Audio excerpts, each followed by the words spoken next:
What's up, guys? Chili Sports Cards. Today, what you're looking at is probably some packages that came in the mail.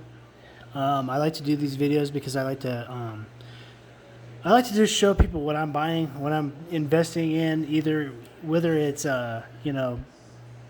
collection or flip. Usually, I try to let people know, at least in my more recent videos. Just in case anybody's wondering, what's going on with my thoughts and what, the way that the hobby's going and certain players and stuff like that. And it's not to necessarily to say that I think that you guys should be buying the same things that I'm buying. I'm just sharing what I'm thinking. So you guys can take that, however you guys want to. But without further ado, let's go ahead and do the opening. There are two cards that I did order that I already opened, and I'll go ahead and showcase those as well. So let's start off with this white package right here on top.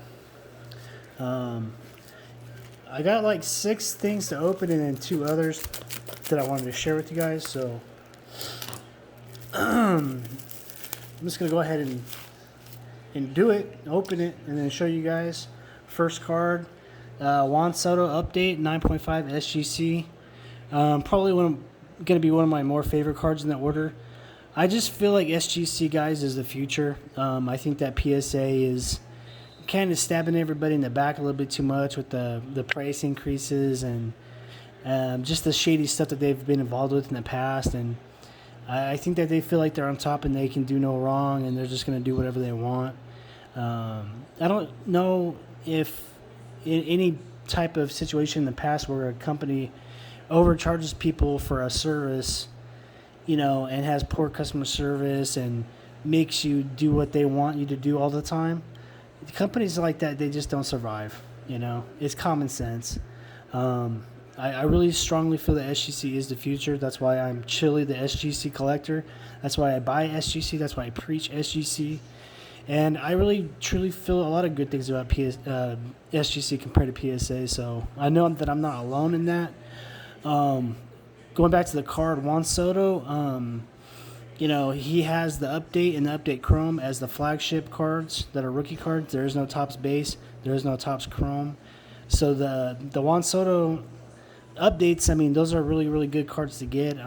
Everybody knows that the flagship cards, and I hate that term flagship, by the way, but I'm just going to use it because that's what people know what I refer when I'm, saying flagship. They know what I'm talking about.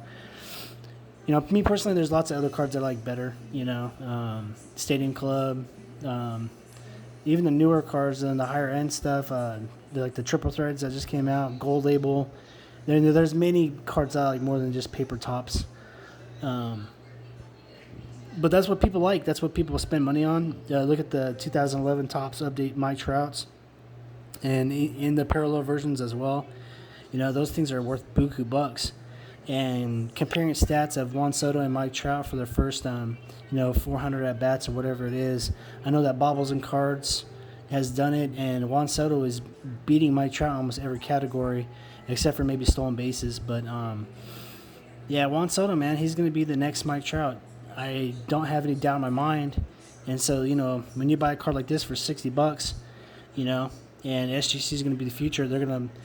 I think a 9.5 in SGC is going to outsell PSA 10s later on down the road, 10 years from now, maybe 5 years from now. I'm not sure how long it's going to take, but I do expect PSA to crash at some point.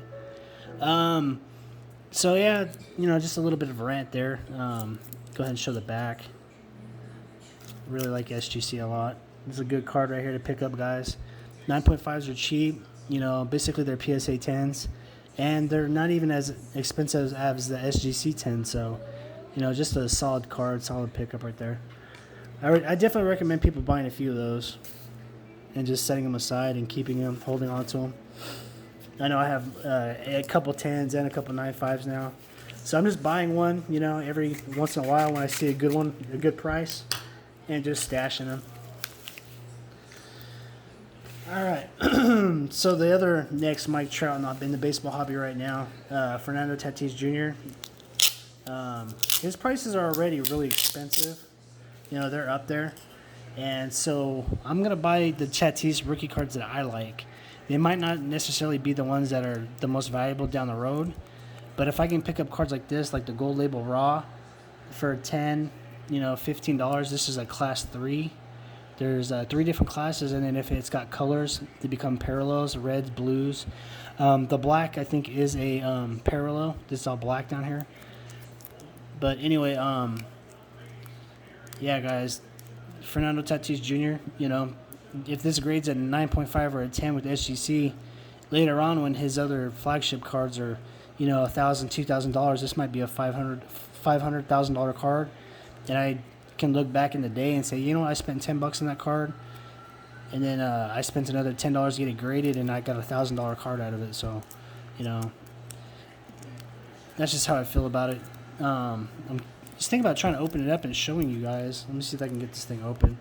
This little team bag right here, he did a good job with protecting it and sealing it. I generally like to go over the cards and check for creases and things like that anyway, so let's just go ahead and pull it out and take a quick little look at it, and you guys can appreciate the beauty of the card a little bit better. Yeah, so it's the class 3. Looking at everything with the lighting that I have, everything looks okay. It's got the 2 pictures, which I really like. I really like it when it has 2 pictures, compared to the flagship type of card. You guys can see the difference in the quality, in the art, and just, the design and everything. This is just so much more eye appealing. You know what I'm saying? It's a higher end card. The price per box is probably lower than the update box, but you get a lot less product in this box. So that's why, to me, it's kind of nice, because I would rather have quality, man. I would rather have quality. Give me less and give me quality, But at the same time, Topps is taking a little overboard sometimes with some of their products. Giving you like 3 cards a box and charging you $300 and stuff like that.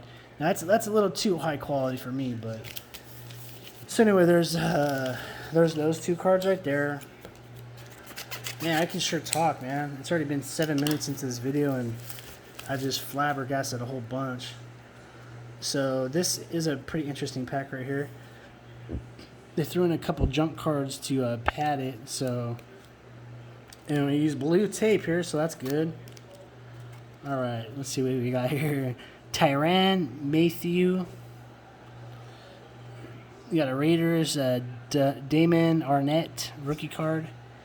49ers, Samuel Debo. Let's see here. Harrison Bryant, Cole something, and a Cole, I don't know. So just some cheaper cards, whatever, football cards. Throwaway cards, basically. So this is the other card right here. This is a class 1. Topps Gold Label Tatis. Everything looks pretty good as far as I could tell with the edges and the chipping and stuff like that. I really like the picture on this one right here. He's got a good smile. You can see his hair in the back. That what kind of hair would you call that? It's like his trademark hair, the golden locks. So pretty cool. The lighting's a little bit bad. I'm gonna see if I can turn the lighting up a little higher, guys. Hold on a second.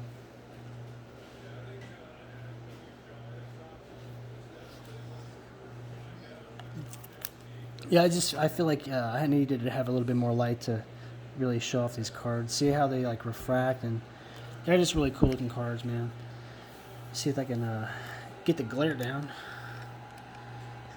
All right, let's go on to the next package. What do you see? What do you guys say? So these Tatis cards I'm gonna send in to get graded. I think I already have one of these ones right here. I just wanted another one to compare them, centering. Maybe I'll send in one of them, the better one, depending on what I see when I look at them better before I send them in to get graded. So it's always good to have a couple to look at, to compare to and stuff like that. Switching gears a little bit, let's talk about some football. This is the NFL debut. It's not the standard, I guess you could say the standard base or the true rookie or whatever you want to call it. I don't know. It's like baseball. You have the debut and you have the traditional flagship or whatever. So my thoughts and feelings about that, okay, it's 2020 Panini Mosaic, okay? Just because Panini decides to write NFL debut on it, who cares? Basically, all that means to me is, yeah, it's even more so saying that it's a rookie card, if you ask me. It's like double saying it, which is cool. I know that the Topps updates, or the Topps cards, when it says the debut, it's got a little story about his first game, and even the picture that they take, I think, is from that game, his very first game. So, if you ask me, in my opinion, that the rookie debuts are the most, like, there's no more way you can make it make it a rookie card. It's like the rookie picture of the rookie day and the rookie story. I mean, it's the most, like, rookiest rookie card you can have. And for some reason, they're worth about half as much. So, to me, I'll take it. I'll buy the ones that are worth half as much. I think that this mosaic prism style is cool. The other one has him in a blue jersey, and that his hands are a little bit lower. I like this picture better. I like the jersey better. I could care less that it says NFL debut up there. I like it, and I spent half on it. So, yay for me, I think that the card's awesome. This will be a card that I send in to get graded. And this is not a flip card, actually, at all. I don't care if Justin Herbert doesn't even do good and the card's not worth much down the road. I like the kid. I'm pulling for him. I hope that he has a good career. And I think he has all the talent in making it as far as being a solid quarterback for the future. He's already shown, like, really, really good stuff. And he looks very promising. He's like 6'6". He's pretty quick in the pocket. He's got good agility. He moves around pretty good. He has a really strong arm. He's got everything that it takes to, really succeed in the league. And I'm not a huge football guy, but I really like this guy a lot. And so I decided to get this card right here. So I'm going to go ahead and just I'm going to put it over the Soto just so you guys can see what it might look like in an SGC car case. So, yeah, there's the Justin Herbert right there. I was really, really excited when I got that card, especially when I seen other cards like this, like red and green, selling for like $100, $150. When I spent $50 on that one, just because it says NFL debut, that makes me happy. That everybody else in this hobby will, go with the flow and be, pretty much closed-minded to the fact that, they're not willing to spend the money, as much money on that stuff. So for me, it's a bonus. If I went to turn around and sell that card, I would sell it for just as much as the base. This is the one that I was telling you about right here. Justin Herbert with the blue jersey. So you guys can see, imagine this one's sparklier, but yeah, his hands are a little bit lower in the regular base card. The white jersey to me just looks better. The yellow pants and the blue, it's a little bit kind of like old school. It looks a little tacky. I just like the white and blue over here better. It just looks nicer to me. I like the way it looks better. But I did want to pick up one of the regular bases because I do know that the value carries over a little bit better when it's not the debut version. And, in case this does end up grading well, I want it to be potentially a more valuable card to sell down the road if I decide to do that.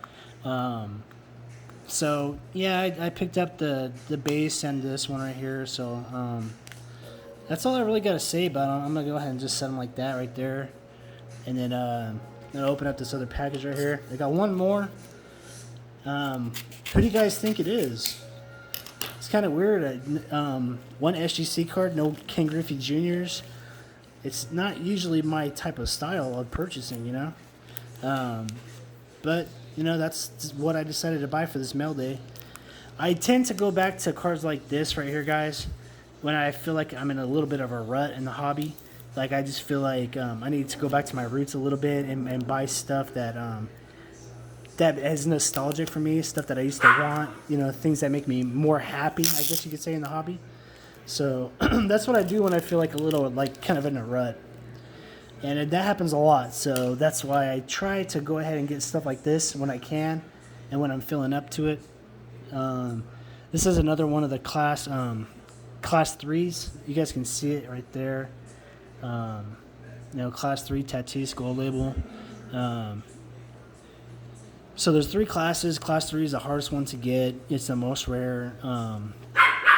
It's not numbered, but If it was like a color with the blue and the red, it would be numbered. But yeah, I expect that the Class 3s will be a little bit more valuable than the Class 1s, as they should be. But at the same time, I just kind of wanted a nice quality card that I think will gem. And, I might have it in this one. This one looks really good. So I'm going to take a closer look at all these Tatis cards and send in hopefully all of them. Even if I think it'll get an 8.5 or 9, I still think that in the future Tatis will be worth it. So there you go. The two cards that also that I ordered that I already opened up. Here's one of them right here. It's another Tatis Jr. rookie card. It's the Stadium Club. It's almost the same photo as the regular Topps flagship card, but the photo is actually just a little bit closer up, and it's a nicer photo, if you ask me. And I really like Stadium Club for that reason, for the photos, and then the picture on the back. The Topps flagship stuff doesn't have that. It just has kind of a plain back with stats and stuff like that. So I really do like other stuff besides flagship. So, and the last card that I wanted to show off or show with you guys is this Ben Baller Topps Chrome Lewis Robert rookie card. Bobbles and Ballcards was the first one to buy one of these, and he's got a really awesome story behind his. And I know that he paid a little bit of money for his, but he says, hey, I don't care. My card's cool and it has a story behind it, and I'm good with that. And I also wanted to take this moment, since I'm talking about Bobbles and Ballcards. My thoughts and prayers are with you right now, man. I know that you're going through a hard time. Anybody that's kind of close to him, that talks to him, that's friends with him, knows what's going on with him. And he had a loss in the family. And I don't want to say much more than that. It's just right now he's going through a kind of a difficult time with that. And I just wanted to give you a shout out, man, and tell you that, you are very liked and appreciated in everything that you've done for me, as far as like teaching me stuff or explaining things to me. We've had a lot of nice conversations over the last few months, and I really appreciate and value your words of wisdom and your friendship. And I really, I just like you, man. So, hopefully everything is going to be okay with you guys, and everything works out good, and you guys can get past this time and continue carrying on and being happy and stuff like that. So that's going to do it for the mail day, guys. I'm going to go ahead and leave that one right up there. The Topps Chrome, the Ben Baller has this nice little cool chain thing, and it reminds me a lot of Bobbles and Ballcards because it has the BB. His name is Brandon. And his wife's name is, I think, it starts with a B also. So it's just pretty cool that it has the BB, and he was the first one to get one of these and stuff like that. So I was really happy that I was able to get one of these. And me and him, we had a nice little talk about PSA, because I was thinking about sending this into PSA, because the SGC 10, in my opinion, will probably sell for about maybe 120, 150, something around there. But I've seen the PSA selling for as high as 300. And I was telling him, you know what, man, I might PSA it, man, because I don't know if I necessarily want to keep this card. I really don't know yet. I like him. I really believe in him. I think he's a 5'2" player. I feel like that, he could be one of the big studs in the future. But I'm not completely sold yet. So, Tatis, I want to hold on to. Juan Soto, I want to hold on to. Lewis Robert, I'm not too sure yet, honestly, guys. I'm not sold yet, but I know that he's a guy that's worth getting cheap and flipping, So that might be just what I decided to do. I got a lot of cards at SGC right now that are getting graded, Lewis Robert rookie cards, and I have some more to send. And they will be all going to SGC. I'm not going to support PSA whatsoever. I just don't believe in PSA. I really don't, guys. As much as I really want to, and I try hard to kind of have an open mind to it and saying, well, they're a part of the hobby. I can't do it, man. I can't do it. I can't send cards into PSA. When they just raised their prices recently, and changed some of their stuff, and you guys can go check it out or watch other videos and get a little bit more informed about it if you feel like doing that. But just a quick just a quick thing about PSA and SGC from me to you guys. The card on the left, it's got the old label, okay? You guys talk about SGC and the labels being ugly, this and that, whatever.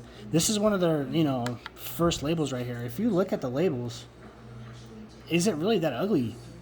I mean, really, it's fine. There's nothing wrong with it, right? Um, and some of the ones that are in between this one and the newest ones are a little different. They'll have like, see where it says 92, and it'll have like an 8.5 right there. Those ones are my favorites. The one that have two that have the old label like this. But yeah, the labels. I mean, we're talking about the labels, guys. The good stuff is the card. It's not about the label. You know what I'm saying? If you're that much of a card freak that you care that much about the label, then I don't know what's wrong with you, man. But the attention should be the card, okay? The card. Most of the time, these white border cards in this black case looks amazing. Judging by the label, I want to say that this card was probably graded right around the year 2000, 2003, somewhere in between, okay, guys? So this is not what a lot of people would consider a vintage card, even though it's 20 years older or older, and a lot of people would consider it a vintage card. It's not a vintage card in my eyes. Anything like maybe 75, 76 or older in my eyes is vintage. But the thing is 2000, 2003, these guys have been here for you all along. You could have sent in cards like this. You could have sent in cards like this. You could, if this wasn't brand new, you could have sent in cards like this to SGC all along, this whole entire time. But because of some people that are in the hobby and the closed-mindedness of the people that are in it, they were like, no, SGC is only good for vintage.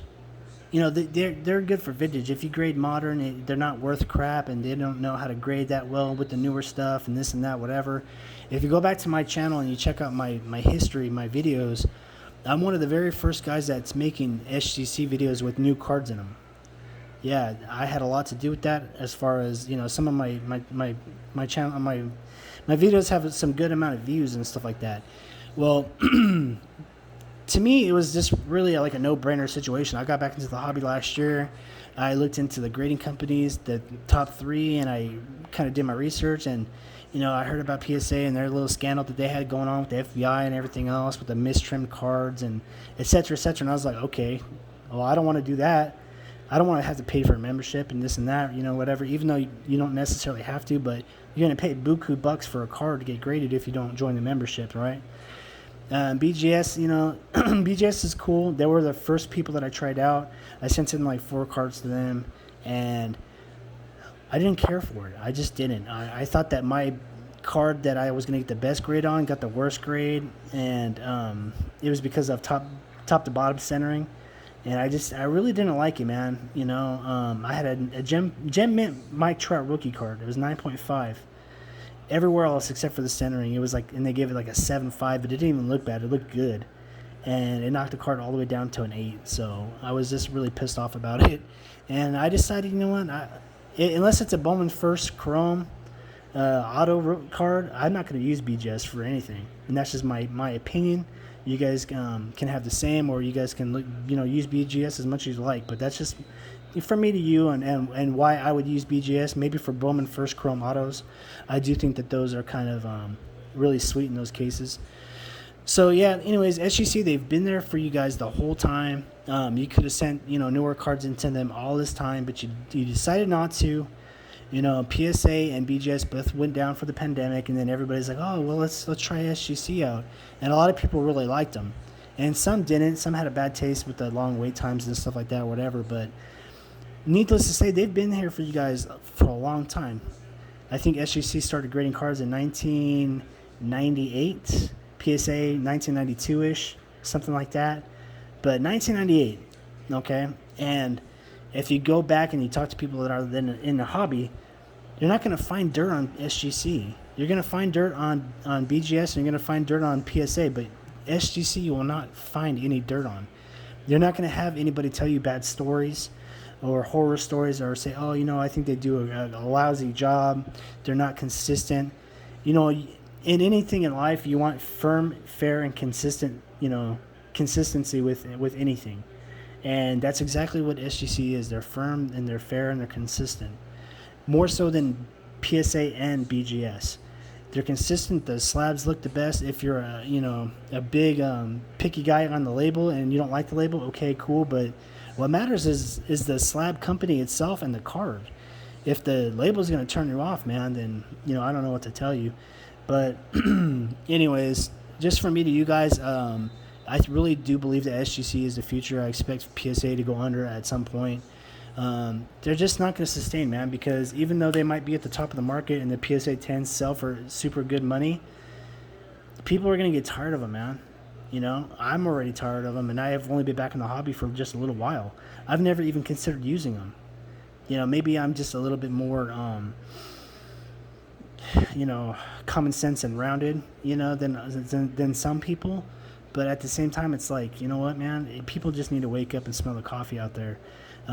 They're only interested in becoming richer and richer and kicking everybody in the ball sack more and more. You know, PSA reminds me of like this like really abusive boyfriend. You know, you got this woman who's really good and takes care of him really nice and treats him good and does all the right things, and he hits her and he beats her, and then the woman just wants the man more. You know, she tries harder and she tries harder, and then boom, boom, boom. You know, and it's like you keep knocking the crap out of your customers.